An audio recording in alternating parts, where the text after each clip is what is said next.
Hi, I'm Nancy Andrews along with Bonnie Stewart for This Week at the Capitol. Bonnie, of course, the big news at the Capitol this week, union concessions. Where do we stand with that?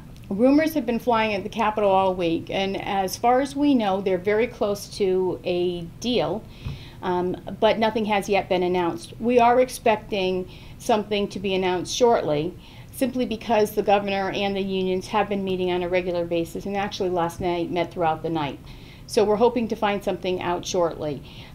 This is really important because it's a $2 billion hole without those concessions being achieved. So we're very, very hopeful that the governor and the unions have been able to come to an agreement that will result in $2 billion worth of savings for the people of Connecticut. Okay, and legislators dealt another blow to job growth and job creation in Connecticut by passing the captive audience gag order bill in the House. Absolutely. You know, we've heard since prior to the election in November, jobs, jobs, jobs, jobs. Unfortunately, their actions don't match up with the talk, and that's too bad for the people of Connecticut.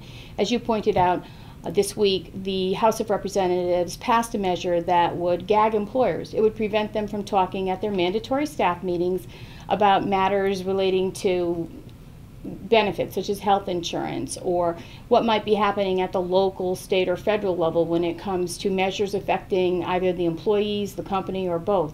So placing this gag order, which they're calling captive audience measure, is really very harmful for Connecticut, and unfortunately the House didn't care and approved the measure. We're expecting that to go to the Senate next, and we could see it as early as next week. Okay, and sick leave is going to be on its heels, correct? Another measure that is incredibly bad for business and would be harmful where jobs are concerned, but yes, they've moved forward with that one as well. Okay. So that measure right now is rumored to be taken up by the Senate during the upcoming week. So we encourage people to contact their senators as soon as possible to let them know, don't pass these harmful measures if you really care about Connecticut and care about jobs. Say no to the captive audience measure, the gag order, and say no to paid sick leave because of the increasing cost for jobs. It just doesn't work. Okay, and I hear that there is a good bill that could help manufacturers being considered as well. Yes, there is. There was a measure concerning a Manufacturers Reinvestment Act, something that would allow manufacturers to put their money into savings account to try to help them be able to invest in their company, buy new machinery and equipment, etc.